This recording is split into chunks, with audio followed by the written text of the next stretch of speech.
Imagine a book in the Bible that, well, it never explicitly mentions God, it never mentions the law, and it never mentions a priest. Yeah, it's pretty wild when you frame it like that. Right. And now imagine that same book is so sexually explicit, I mean, so viscerally focused on the human body, that early church leaders actually banned young people from reading it. Which is just a fascinating piece of church history on its own. Exactly. So today we are wading into what is arguably the most controversial, uh, misunderstood real estate in the entire Old Testament. We are doing a deep dive into the Song of Solomon. It really is the ultimate diagnostic puzzle for anyone in the church. Oh, for sure. Because for centuries, interpreters have approached this incredibly short, intense book and walked away completely baffled. I mean, you have brilliant theologians looking at the exact same verses and coming to completely contradictory conclusions about what it actually is. Like, is it just an ancient erotic poem, or is it some highly coded theological cipher? Right, and that tension really sets our mission for today's deep dive. Yeah, because you, our listener, and we know we have a lot of you who are, say, first-year MDiv students sweating your way through Old Testament survey, or maybe you're a serious lay leader preparing to teach this to your congregation. You have to know what to do with this text. Yeah, you cannot simply skip it, and you can't just blush your way through it either. No, you really can't. So we are looking at a massive stack of Old Testament survey materials, historical commentaries, and we have the standard Hebrew text, the Biblia Hebraica Stuttgartensia, often just called the BHS, open right in front of us. And our primary mission today is to rescue the Song of Solomon from two catastrophic extremes. Okay, let's lay those out. What's the first one? So the first extreme is the purely secular reduction. Right. This is the approach that basically flattens the text. It strips it of all its canonical context and just declares it nothing more than, well, ancient Near Eastern erotica that somehow accidentally slipped into the biblical canon. Yeah, the whole nothing to see here but biology approach. Exactly. But then the second extreme is arguably what has caused the most damage in church history, which is this ungrounded, hyper-spiritualized allegory. Oh, absolutely. This is where every physical description of a human body is just aggressively sanitized. You know, it gets turned into some bloodless theological abstraction. Right, like we can't handle the physical reality of the text, so we have to invent a spiritual code. Yes. And to find the solid exegetical ground between those two extremes, we actually have to borrow a conceptual framework from the ancient Jewish tradition. I love this framework. Walk us through it. Well, they utilized a spatial metaphor based on the architecture of the temple in Jerusalem to understand the writings of Solomon. Okay, so mapping the books onto the physical temple. Right, so they viewed the book of Proverbs as the outer court. That's the bustling courtyard where you learn the practicalities of daily conduct, you know, how to manage your finances, how to speak to your neighbor. That makes total sense. Practical, everyday wisdom. Exactly. Then they likened the book of Ecclesiastes to the holy place. This is the dimly lit room of deep existential wrestling. It's about confronting mortality and finding meaning under the sun. Which leaves only one room left in the temple architecture. The center. The Song of Solomon. They viewed this book as the Holy of Holies. Wow. Yeah, the innermost sanctum.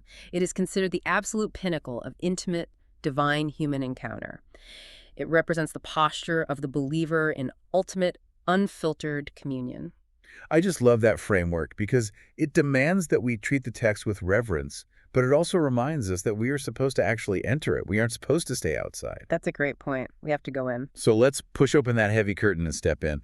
The very first verse of this book is actually a huge battleground of translation and historical debate. It really is. Let's look at the opening Hebrew text, the superscription. It reads, Shir Hashirim Asher Lishlomo. So we have to start with that first phrase, Shir HaShirim, which translates literally to Song of Songs. And in Hebrew grammar, this is a superlative construction. When the Hebrew language wants to communicate the absolute highest degree of something, it repeats the noun in the plural. Ah, okay. Like King of Kings. Exactly. King of Kings means the greatest, most ultimate king. Holy of Holies means the most sacred space imaginable. Therefore, Shir HaShirim means the greatest song. And considering 1 Kings 4 tells us Solomon wrote, what, 1,005 songs? Yeah, one that tells 5. Calling this one the greatest song is a massive literary flex. I mean, it is his magnum opus. But the real debate centers on the second half of that verse, right? The Asher Lishlomo. Yes. Specifically, that little lamed preposition attached to the front to Solomon's name. Why is that little letter so controversial? Well, the layman preposition is notoriously versatile in biblical Hebrew. It can mean to, for, belonging to, or by. Okay, so there's a lot of wiggle room. A lot. And higher critical scholars often point to this ambiguity and argue that it should be translated as dedicated to Solomon, or perhaps in the style of Solomon. Which would allow them to date the book centuries after his actual death. Precisely. But the sources we are consulting, which are operating from a conservative evangelical framework, they push back on that hard. They argue for what is called a subjective genitive. Right. Meaning that little Lamed isn't just a dedication, it is a claim of direct authorship. The text is claiming it was written by Solomon himself. And what's fascinating is that the internal evidence heavily supports that subjective genitive, doesn't it? It absolutely does. If we place this in the 10th century BC, during the golden age of the United Monarchy, the actual content of the book suddenly makes perfect granular sense. Yeah, I noticed that. Yeah. Because this is not just a poem, it is practically a botanical and zoological catalog of the ancient world. It's staggering how much nature is in here. You read through these 8 chapters and you are constantly tripping over flora and fauna. I mean, there are 21 different varieties of plants mentioned: cedars, cypresses, nard, saffron, calamus, cinnamon, frankincense, myrrh, aloes. And 15 distinct species of animals, too. Mares, flocks of goats, ewes, gazelles, dogs of the field, foxes, lions, leopards. Right. So how does that connect back to Solomon specifically? We'll cross-reference that incredibly specific vocabulary with the historical record of Solomon's early reign. 1 Kings 4.33 provides a very specific biographical detail about Solomon. Okay, what does it say? It says, he spoke of trees, from the cedar that is in Lebanon to the hyssop that grows out of the wall. He spoke also of beasts and of birds and of reptiles and of fish. Oh, wow. Yeah. The poet who composed the Song of Solomon possesses this exact same expansive encyclopedic grasp of the natural world. It bears the undeniable fingerprint of a monarch with international reach and unprecedented biological curiosity. That biological fingerprint is really compelling, but the geographical markers are what really lock the timeline down for me. The geography is the smoking gun. It really is. There is a specific pairing of cities that forces the dating into a very narrow historical window. Let's look at chapter 6, verse 4. The groom is speaking to the bride, and he says, Yappa at Rayaki Katirza Nawa Kirushalem. Which means, you are beautiful as Tirzah, my love, lovely as Jerusalem. Right. Now, this is a massive historical crux, because to a modern reader, Jerusalem makes sense as a standard of beauty, but Tirzah just sounds like a random dot on a map. Yeah, most people have no idea what Tirzah is. I was looking at the historical geography here, and Tirzah's timeline of importance is incredibly short. After the kingdom divided around 930 BC, Tirzah became the capital of the northern kingdom of Israel. Right. But in the early 9th century, around 880 BC, King Omri decided to build a brand new, highly fortified capital, Samaria. And the moment Omri built Samaria, Tirzah fell off the map. It completely lost its regional prominence and faded into total obscurity. So think about the implications of that timeline. Right. A poet is constructing an ultimate paradigm of architectural and civic beauty. They want to pair a northern city with the southern glory of Jerusalem. They would only use Tirzah if they were writing during that specific window of time before Tirzah was eclipsed by Samaria. It would be like writing a pop song today and comparing a woman's glamour to New York City and some obscure gold rush town in California that hasn't been relevant since 1850. Exactly. It completely breaks the poetry, unless you wrote the song back when that mining town was actually the center of the universe. Which forces us into an early date strongly supporting Solomonic authorship. But, I mean, we do need to deal with the linguistic pushback because it's out there. It is, and we can't ignore it. Critical scholars point to the actual Hebrew vocabulary and claim the book must have been written in the Hellenistic or Persian periods, like the 4th or 3rd century BC. Yeah, and the primary argument they use relies on what they identify as late biblical Hebrew. The most famous example in this book is the relative particle she. Break that down for us. Sure. In classical early biblical Hebrew, the word for who or which is usually the longer word asher. But the Song of Solomon frequently uses the shorter prefix, she. Okay. Because this short form shows up a lot in later post-biblical rabbinic writings, critics assume the song must be a very late text. But correlation isn't causation. Just because the later rabbis used it doesn't mean it didn't exist earlier. How do our sources untangle that linguistic knot? By looking at regional dialects, the relative particle she is not inherently late. Evidence actually points to it being an ancient North Israelite dialectal feature. Wait, really? Where else do we see it? We actually see it used in the Song of Deborah in Judges chapter 5. Oh, wow. And nobody argues for a late date for Judges 5. That is universally recognized as one of the oldest fragments of poetry in the entire biblical canon. Precisely. So if we have a poem like the Song of Solomon that constantly references northern geography, Lebanon, Hermon, Damascus, Carmel, it makes perfect linguistic sense that the author would utilize a northern dialect for poetic flavor. So it's a stylistic choice, not proof of a late date. Exactly, it's local color. Critics also point to isolated words they claim are Greek or Persian loanwords.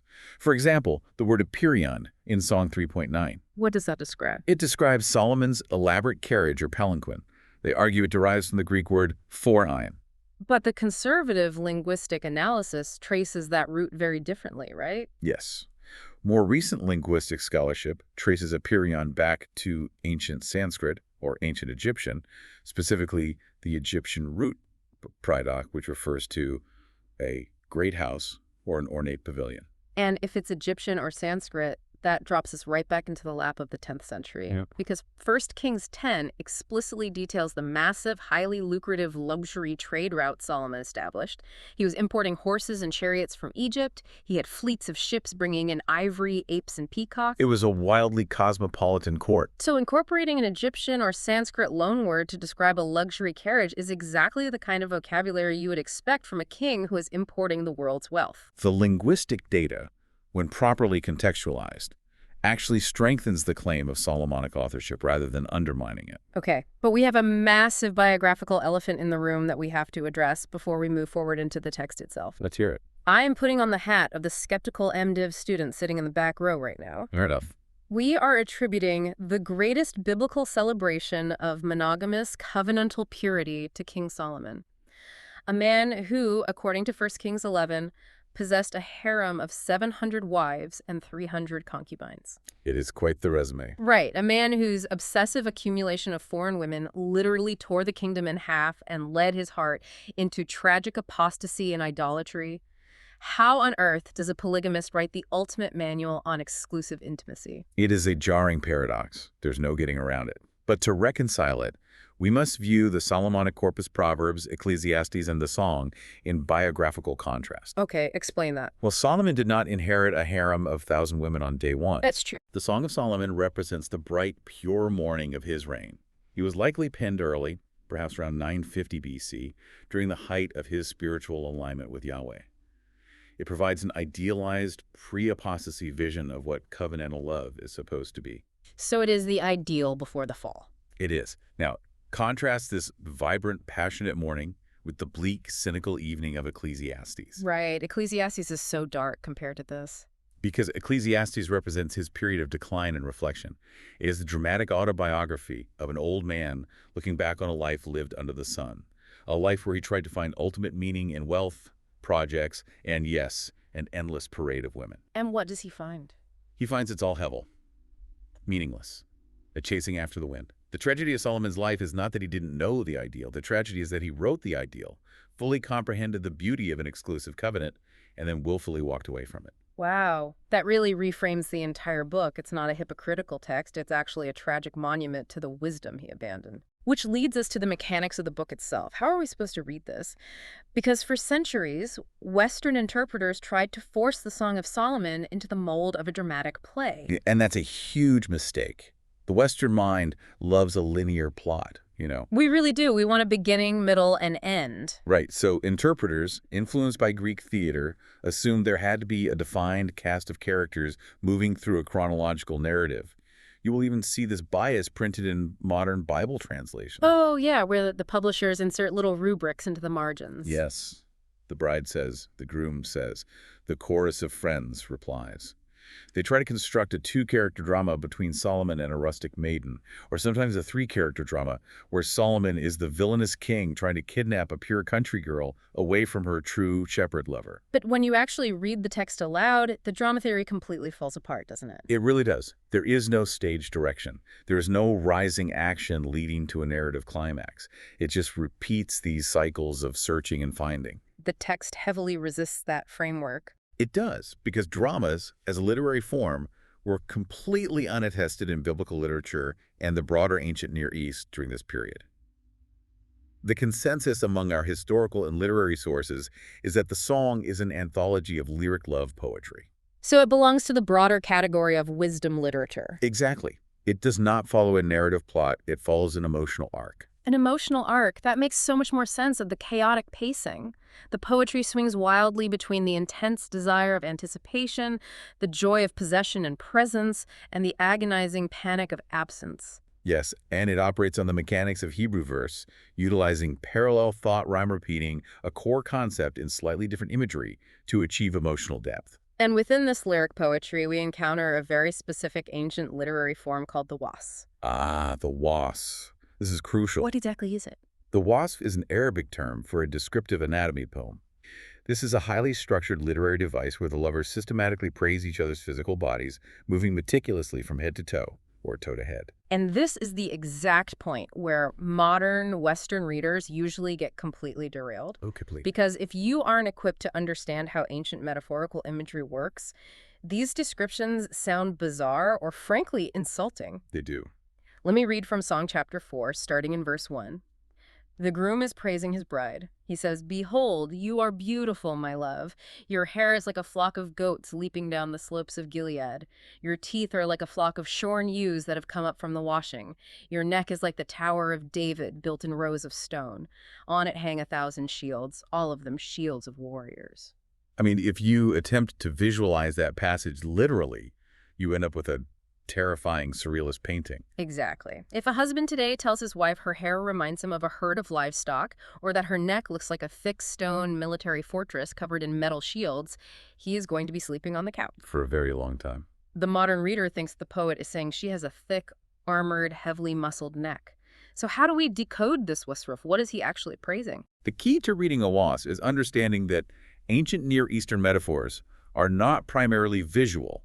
They are conceptual and aesthetic. Okay, unpack that. Well, when he compares her hair to a flock of goats descending Mount Gilead, he isn't saying her hair is full of goat smell or has the texture of coarse animal fur. That's a relief. Right. In the ancient world, the black goats, native to the region, had long, undulating, shimmering coats. As a flock moved down a mountainside in the distance, it looked like a cascading waterfall of black silk. Oh, wow. So he is praising the movement, the abundance, and the shining texture of her hair? Exactly. It's about the aesthetic quality of the scene. That completely changes the image. What about the teeth like sheep coming up from the washing? He adds in the text that all of which bear twins, and not one among them has lost its young. Which, again, sounds weird to us. But he is praising the perfect symmetry, the completeness, and the gleaming whiteness of her smile. Every tooth is perfectly matched with its pair. And then we arrive at the famous Tower of David neck. Break down the fortress metaphor for us. In the ancient world, a tower was the ultimate symbol of a city's glory, its dignity, and its unyielding defense. Interestingly, Egyptian love songs from the same era feature women with long, graceful necks as the absolute standard of beauty. Think of the famous bust of Queen Nefertiti. Right, very regal. So aesthetically, he is saying she stands tall, proud, and secure.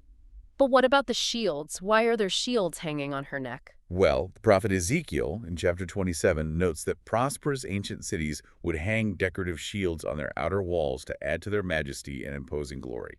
So the shields in the metaphor parallel the jewelry she is wearing. Exactly. He is looking at her graceful neck adorned with beautiful necklaces and strings of jewels, and he sees the majestic, unassailable glory of a royal fortress. So it is not a comment on her neck girth. Not at all. It is a compliment of the highest order regarding her regal bearing and her impenetrable dignity. That is a masterclass in aesthetic education for the reader. He isn't objectifying her parts. He is elevating her entire personhood using the most majestic vocabulary available to his world. That's exactly right. But amidst all this intense, passionate poetry, all these cascading goats and towers and descriptions of deep desire, there are boundaries. The book is not just a free-for-all of unrestrained passion. There is a rigid structural architecture holding the fire in place. And the author constructs that architecture using a specific recurring refrain. Where do we see it? It appears 3 times, closing out the primary poetic movements in Song 2.7, 3.5, and 8.4. The bride speaks to her community, saying, I adjure you, O daughters of Jerusalem, by the gazelles or the does of the field, that you stir not up nor awaken love until it pleases. It functions as an inclusio, like a structural set of bookends. But what is the actual warning? Why adjure them by the wild animals? Yeah, about gazelles and does. They're creatures of the wild. They're beautiful, free, but easily spooked and impossible to tame. Right. They represent the wild, untamed nature of human passion. The refrain is an explicit rhetorical warning against rushing physical intimacy outside of its proper season. And in the biblical worldview, that proper season is defined by the berit, the covenant. Yes, a covenant involves binding obligations, public vows, and secure boundaries. The poetry acknowledges that love is a force of immense, overwhelming power. And precisely because it is so powerful, it must be carefully guarded. If you awaken it out of season, outside the safety of the covenant, it will tear you apart. Like will. Which leads perfectly into arguably the most famous metaphor in the entire book. In Song 4.12, the groom is speaking, and he declares, Gan naolachotikala galno mayan shatum. A garden locked is my sister, my bride, a spring locked, a fountain sealed.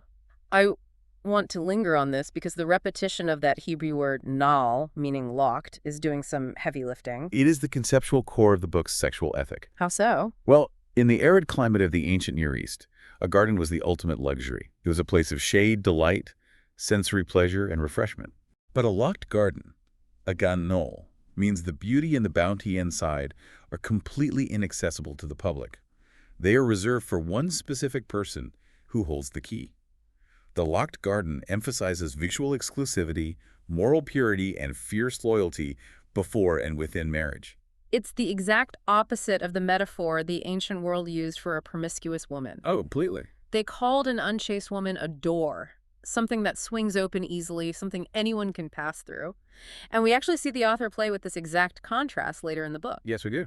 In Song 8.9, the bride's brothers are discussing how to protect their younger sister. They say, if she is a wall, we will build on her a battlement of silver, but if she is a door, we will enclose her with boards of cedar. They're basically saying, if she guards her purity like a wall, we will honor her and adorn her. But if she is a door, loose and accessible, we will have to board her up to protect her from ruin. So when the groom looks at his bride and calls her a gannal, a locked garden, he is actively celebrating her virtue. He is. He is praising her chastity and the absolute exclusivity of their relationship.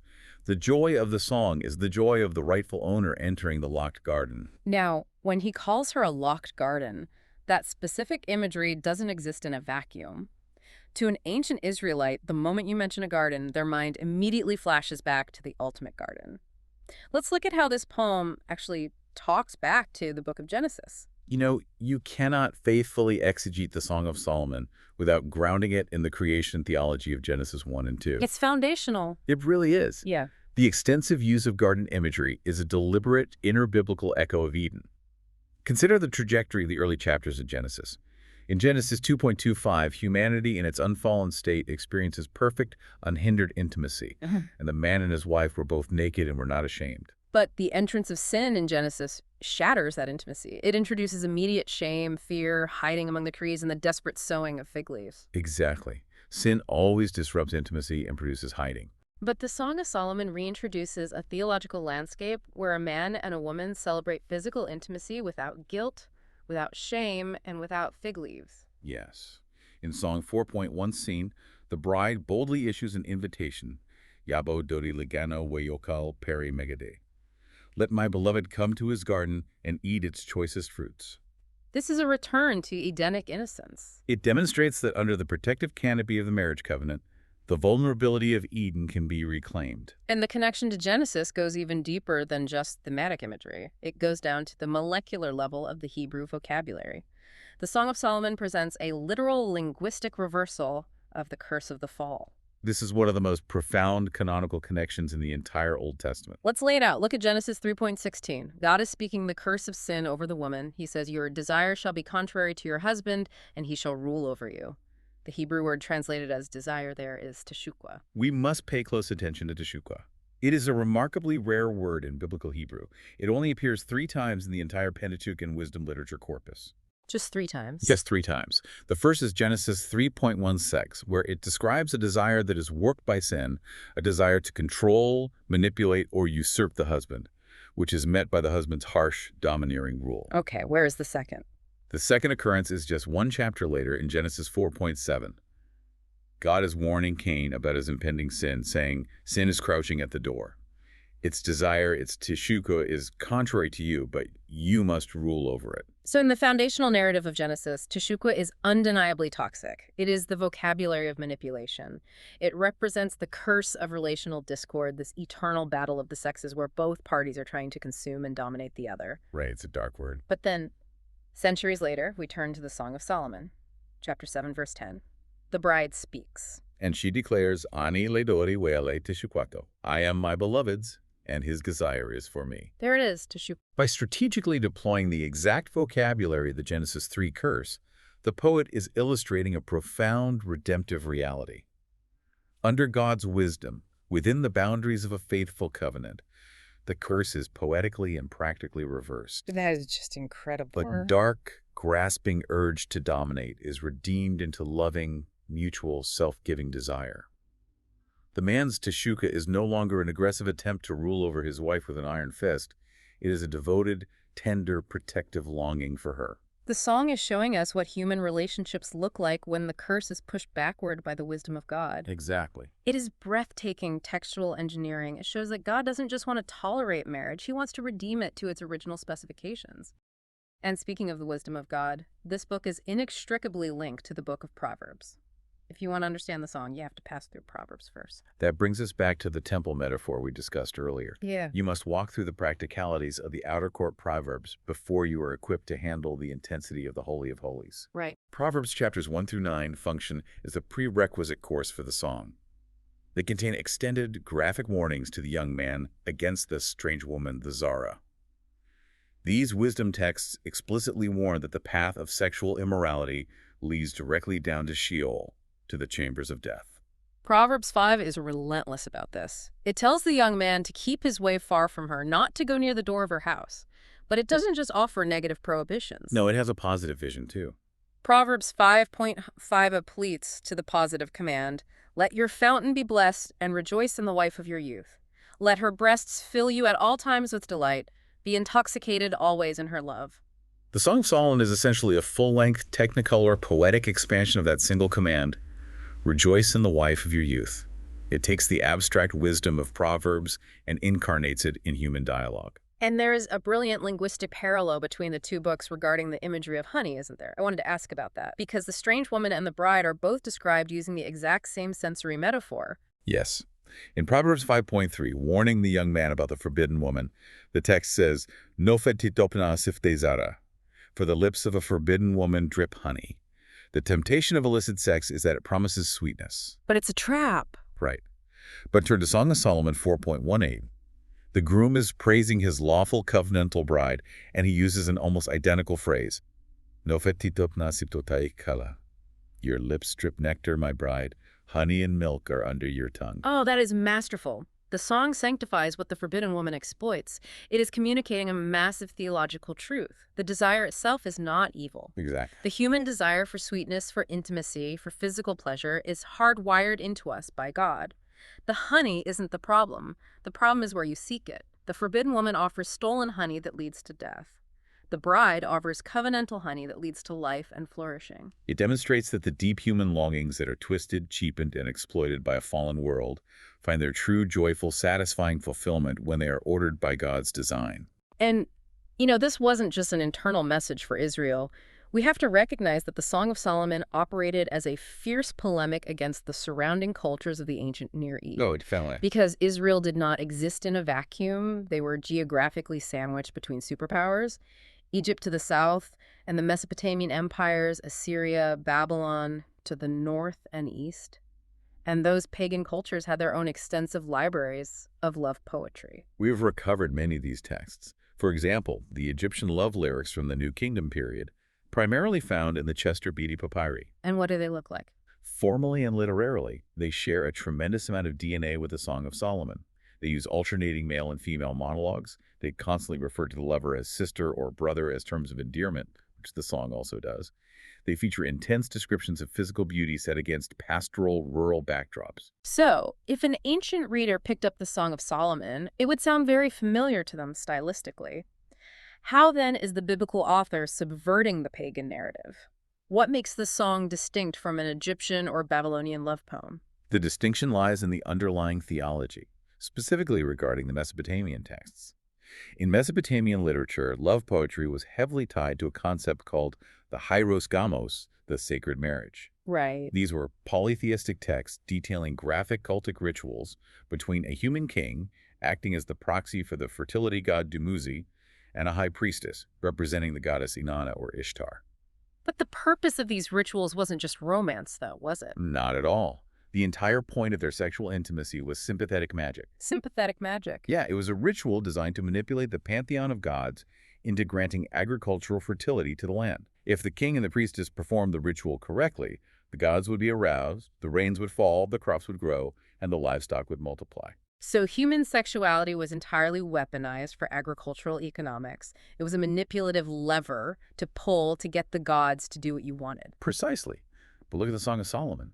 It aggressively strips all of that pagan mythology away. It offers a fiercely monotheistic alternative. There is no sympathetic magic in the song. None. There are no fertility cult rituals. Yeah. Human intimacy is not a tool to manipulate a deity for better crop yields. The song demythologizes sex. It grounds love in historical reality and everyday human experience. It elevates human intimacy to a place of profound dignity without divinizing it. It simply says, this is God's good creation. Enjoy it for what it is. That is such a crucial distinction. It protects human intimacy from being turned into a pagan tool. But ironically, a few centuries later, the church had to protect the Song of Solomon from the exact opposite threat. Not the pagan fertility cults who worship the body, but the philosophers who absolutely despised it. Yes. We have to address the invasion of Hellenistic and Platonic dualism into the early church. For our listeners, explain the basic premise of dualism and why it was so toxic to biblical interpretation. Well, Greek dualism, rooted in the philosophy of Plato, divided reality into two distinct opposing realms. It posited that the physical world, matter, dirt, the human body, physical desires, was inherently lesser, corrupt, a prison, or even actively evil. Right. Conversely, the invisible world, the spirit, the mind, the soul, abstract thought was pure, divine, and good. The ultimate goal of dualism was for the pure soul to escape the filthy prison of the physical body. And when you read the writings of the early church fathers, it is shocking how deeply this Greek philosophy infected their theology. They looked at the human body with deep suspicion. He did. Figures like Origen of Alexandria and Jerome were profoundly influenced by this ascetic, dualistic mindset. So imagine an early church father operating with the belief that physical pleasure is inherently unspiritual, opening up his scroll to the Song of Solomon. A book overflowing with breasts, thighs, kisses, wine, and the sweat of physical delight. They panicked. Total panic. To reconcile the presence of this book in the sacred canon with their dualistic theology, they were forced into extreme, unmoored allegory. They had to aggressively spiritualize the text to avoid the sex. They believed that true holiness required the rejection of the physical body, so the song couldn't possibly be about actual human marriage. I was reading through our historical commentaries, and there is a letter preserved from Jerome, written in the late 4th century, to a prominent female disciple of his named Paula. He is instructing her on how to educate her granddaughter in the scriptures. Oh, this letter's incredible. The curriculum he lays out is wild. He tells her to start the girl in the Psalms, then move to the practical wisdom of Proverbs, then Ecclesiastes to teach her to despise the things of the world, then Job, then the Gospels. But he explicitly warns her to keep the Song of Solomon completely out of the girl's hands until she is fully mature. And his reasoning is the perfect distillation of dualism. He wrote, quote, "Were she to read it at the beginning, she would fail to perceive that, though it is written in fleshly words, it is a marriage song of a spiritual bride. And not understanding this, she would suffer from it." She would suffer from it. He literally believed that reading about physical intimacy in the Bible would spiritually damage her unless she was trained to ignore the plain meaning of the text. It's just tragic. Origen did the exact same thing. One historian noted that Origen did to the text of the Song of Solomon exactly what he famously did to his own physical body. He denatured it. He mutilated it to remove the carnality, transforming it into a purely spiritual drama about the soul ascending to the Logos. They essentially operated with a theology that implicitly suggested God made a mistake when he created the human body with physical desires and sensory capacities. So how does the actual text of the song combat this dualistic heresy? How does it reclaim the physical body for robust biblical theology? It operates as implicit sensory theology. It reveals the character of Yahweh as an aesthetic designer. How Notice how the text lavishes meticulous, unapologetic attention on the physical senses. It rejoices in the fragrance of spices, myrrh, frankincense, spikenard. It celebrates the visual majesty of the physical landscape, the snowy peaks of Lebanon, the lushness of Carmel. It delights in the taste of honey, wine, and pomegranates. And most importantly, it gazes unabashedly at the beauty of the human form. Yes. The book is practically screaming, God made matter, and matter matters. God made the body, and it is exceedingly good. Exactly. God is not a distant, detached architect who prefers the realm of abstract ideas. He is an artist, a designer who crafted the physical world and the human body to be deeply appreciated and joyfully experienced. The theological truth embedded in every line of the song is that holiness is not found by rejecting the physical body. Asceticism is not the highest form of spirituality. True holiness is found by ordering our physical desires according to God's wisdom and expressing them joyfully within his covenant boundaries. That is a theology of the body that the modern church desperately needs to recover. We shouldn't be embarrassed by the physical descriptions. We should view them as God's stamp of approval on his own creation. Absolutely. And this theological reclamation project reaches an absolute, undeniable crescendo at the very end of the book. If there is a peak of explicit theology in the song, a moment where the curtain is pulled back to reveal the cosmic stakes of human love, it is chapter 8, verse 6. It is the pinnacle of the book's theological architecture. The bride is speaking, making her final, ultimate demand of her groom. She says, "Set me as a seal upon your heart, as a seal upon your arm, for love is strong as death, jealousy is fierce as Sheol." Let's stop and weigh those words. Love is strong as death. In the ancient human experience, death is the one undefeated, unstoppable force. It is the great equalizer. Death takes kings and peasants alike. It never yields. It never surrenders its prey. And the poet has the audacity to stand up and say, "True, covenantal love is just as relentless. It will not let go. It possesses a protective jealousy. The Hebrew word is kina, that mirrors God's own righteous jealousy for his covenant people." It is a staggering claim. But then comes the climax of the verse. It describes the flashes of this love as flashes of fire, and then it drops a very specific, highly unusual Hebrew word to describe the origin of that fire, shalabetia.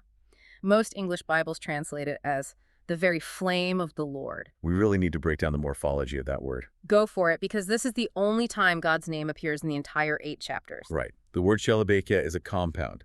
It combines the root for flame or blazing fire esh or shalabet with the short poetic form of the divine name Yah, which is derived from Yahweh. So it literally translates to the flame of Yahweh. Yes. This is the only explicit, undeniable reference to the God of Israel in the entire book, and its placement is not an accident. The text is making a massive theological declaration. True, unyielding, passionately protective covenantal love does not originate in evolutionary biology. It is not merely a chemical reaction in the brain. It is literally a spark derived from the eternal, blazing character of God himself. The flame of Yahweh. I want to offer an analogy here to synthesize what we've covered about boundaries and passion. Think of human sexual passion like fire. Outside the fireplace, fire is chaotic, destructive, and terrifying. It burns the house down to the foundations. It consumes everything. That is the tragedy of a broken culture's idolization of unbound sex. It consumes and destroys everything it touches. But inside the fireplace, inside the heavy stone architecture of the locked garden of the marriage covenant, that exact same fire provides warmth. It provides light. It sustains life in the dead of winter. That's a beautiful way to put it. And what Song 8.6 is telling us is that this contained fire burning in the hearth of human marriage is actually a reflection, a tiny localized spark of God's own eternal consuming fire. That analogy perfectly harmonizes the rhetorical warnings of the book with its exultant praise. It synthesizes the danger of unawakened love with the divine origin of covenantal passion. It really pulls it all together. And understanding that divine origin is exactly what pushes us inevitably into the fifth part of our roadmap, the Christological focus. Because if human marriage is truly a spark of the divine flame, then it is inherently structurally pointing us toward the source of that flame, the promised seed, Jesus Christ. Now, we have to tread very carefully here. Because we just spent the previous segment heavily critiquing early church fathers like Origen and Jerome for allegorizing the text to escape its physical meaning. We have MDiv students listening right now who are thinking, okay, you just told me not to spiritualize the text. So how on earth do I preach Jesus from the Song of Solomon without sounding like a 4th century mystic who hates the body? It's a very fair question. We have to clearly distinguish between arbitrary allegorical reach and sound typological trajectory. That distinction is the bedrock of conservative evangelical hermeneutics. Bad allegory ignores the literal historical grammatical meaning of the text. It treats the text merely as a code to be broken, assigning arbitrary spiritual meanings to physical details based on the interpreter's imagination. Give us an example of how that bad allegory works in practice with the song. Well, look at the Jewish Targums from the early medieval period, or Christian interpreters like Cyril of Alexandria. When they read Song 1.13, where the bride says, "My beloved is to me a sachet of myrrh resting between my breasts," the allegorists ignored the intimacy of the couple. Right. What did they turn it into? Instead, they claimed the two breasts represented the Old and New Testaments, and the sachet of myrrh represented Christ resting between the two covenants. Which, as a standalone theological concept, sounds incredibly pious and creative, but it has absolutely nothing to do with what the author actually wrote or intended. It is eisegesis, reading into the text, rather than exegesis, drawing out from the text. Exactly. It is entirely unmoored from the authorial intent.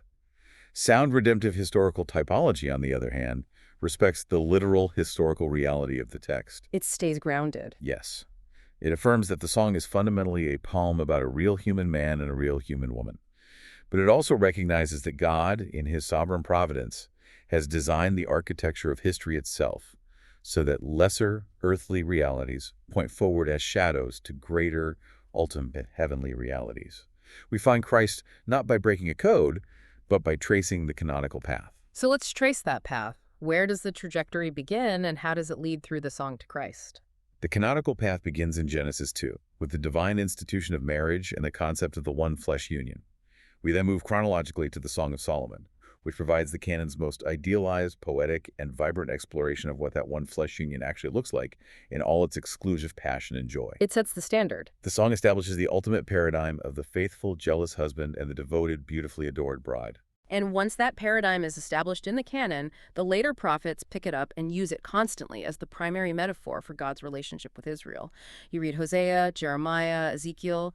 They all depict Yahweh as the fiercely faithful, loving husband, and Israel, tragically, as the unfaithful, adulterous bride. Yes, the prophetic literature saturates the covenant with marital language. And then we arrive at the New Testament. In Ephesians chapter 5, the Apostle Paul quotes the one flesh language of Genesis 2, but then he pulls back the veil on the cosmic reality behind it. And what does he reveal? He explicitly applies this marital intimacy to the profound mystery of Christ and the church. Paul is arguing that earthly marriage was never the ultimate reality. Earthly marriage is a temporary, physical shadow, a signpost designed by God to point to the ultimate, eternal reality of Christ's sacrificial, purifying love for his bride, the church. Which means Jesus is the true ultimate bridegroom. He literally identifies himself using that exact title. In John 3.29, John the Baptist, speaking of Jesus, says, "The one who has the bride is the bridegroom."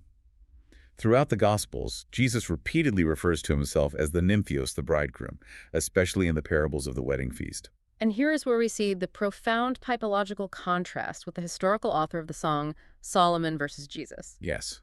Solomon, as the son of David, sitting on the throne in Jerusalem, acting as the king of peace and the patron of wisdom, was an earthly type, a shadow of the Messiah. But as we discussed, Solomon ultimately failed. He failed miserably. He multiplied wives. He compromised his covenant for political gain. His heart was turned away to foreign gods. He wrote the perfect ideal of love, but he fundamentally failed to incarnate it. But Jesus succeeds where Solomon failed. Infinitely so. Jesus is the exclusive, flawlessly faithful, sacrificial lover of our souls. He does not accumulate a harem of foreign alliances. He purchases one single bride, the church, at the cost of his own blood. He cleanses her. Yes, with the washing of water with the word, to present her to himself in splendor, without spot or wrinkle, holy and without blemish. He is the embodiment of the love described in Song 8. His love truly is strong as death, because he actually descended into the jaws of Sheol, conquered the grave, and rose victorious to rescue his bride from the domain of darkness. Wow. He went into the grave to get her back. The earthly king wrote about a love as strong as death, but the heavenly king actually proved it by defeating death. Amen. And this typological trajectory doesn't just stop at the cross or the empty tomb. It pushes all the way forward to the eschatological consummation. It pushes us to the very last pages of the Bible. It does, and this is where the canonical symmetry is just astonishing. The biblical canon does not end with a dry philosophical treatise or a complex legal ledger. It ends with a wedding. The marriage supper of the Lamb. Exactly. In Revelation 19 and Revelation 21, John sees the holy city, the New Jerusalem, coming down out of heaven from God, prepared as a bride adorned for her husband. And the Song of Solomon actually provides the poetic, emotional vocabulary for the church's final, desperate cry for her Savior's return. Show us that textual connection. How does the song mirror Revelation? Look at the very last verse of the Song of Solomon, chapter 8, verse 14.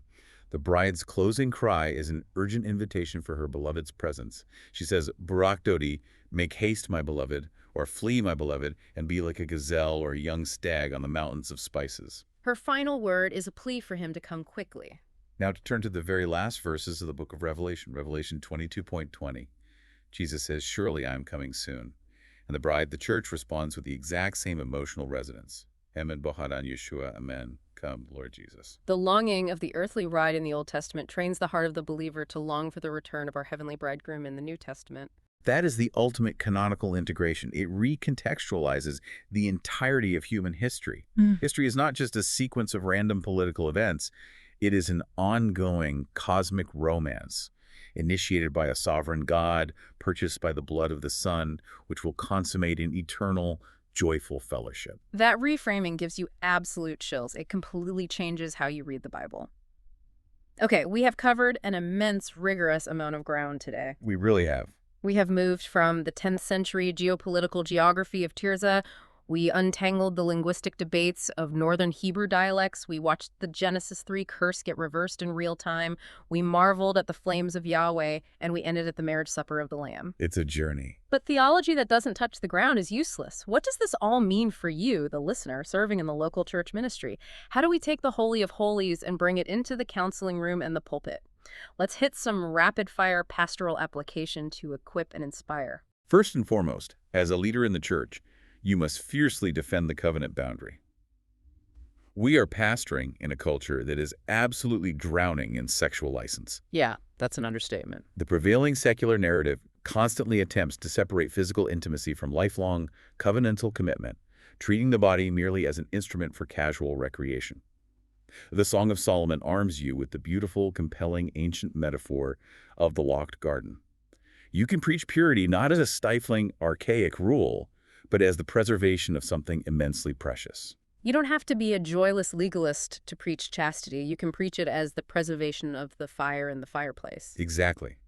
You are teaching your people that true, uninhibited, shame-free intimacy requires the absolute safety, exclusivity, and protection of a lifelong covenant. That is so needed. Second, I strongly urge you to use this book in your marital counseling. Think back to the WASP poems we discussed, those extended descriptive monologues, where the lovers meticulously praise each other's dignity and beauty. They teach us the lost art of verbal affirmation. So many couples sitting in our offices are fundamentally starved for words of appreciation from their spouse. They are. The song teaches couples how to actually look at each other again. It gives them a biblical vocabulary to articulate what is valuable, dignified, and honorable about their spouse. It moves counseling beyond just conflict resolution and chore charts, and invites couples to actively study each other and verbally celebrate what they see. It's not just a physical description, it's communicating intrinsic value to the person you covenanted with. What is the final application? Finally, use the Song of Solomon to elevate your congregation's overarching affection for Christ. So much of modern conservative evangelicalism unintentionally reduces our relationship with God to a purely legal transaction. We talk endlessly about justification, penal substitutionary atonement, imputed righteousness, and courtroom language. And to be clear, all of that legal forensic theology is absolutely true, biblical, and necessary for salvation. It is the bedrock. But the Song of Solomon reminds us that the goal of the courtroom is the bridal chamber. Christ did not justify us simply so we could stand before him as acquitted defendants. He justified us so we could be joined to him as a beloved bride. That's beautiful. Preaching the Christological themes of the song moves our people beyond mere legal standing and invites them into deep, personal, passionate, and joyful devotion to the lover of their souls. The goal of the courtroom is the bridal chamber. That is a profound paradigm shift for how we preach the gospel. Which brings me to a final provocative thought for you to mull over as we close out this deep dive. Leave them with something to chew on. We started our time today talking about the diagnostic puzzle of this book. We noted that the waters of human relationships, sexuality, and intimacy are often murky, confusing, and stained by the fall. But the Song of Solomon wades into those murky waters and brings blinding, divine clarity. It insists that human love, when guarded by covenant, is a literal spark of God's own eternal flame. It is. So here is the question I want you to take with you into your week, into your ministry, and into your own home. If the intimacy, the grace, the physical delight, and the fierce protective love displayed in the Song of Solomon is truly meant to be a tiny earthly preview of the believer's future eternal union with Christ, how might treating our own earthly marriages as theological signposts radically change the way we interact with our spouses? Well, it changes everything. If your marriage is supposed to be a living, breathing billboard for how Jesus Christ loves the church, how does that change the tone of voice you use, the grace you extend, and the way you forgive your spouse tomorrow morning? Because when you look at it through the lens of the Holy of Holies, suddenly the everyday mud and mess of human relationship becomes a beautiful, sacred mirror, reflecting the greatest love story ever told.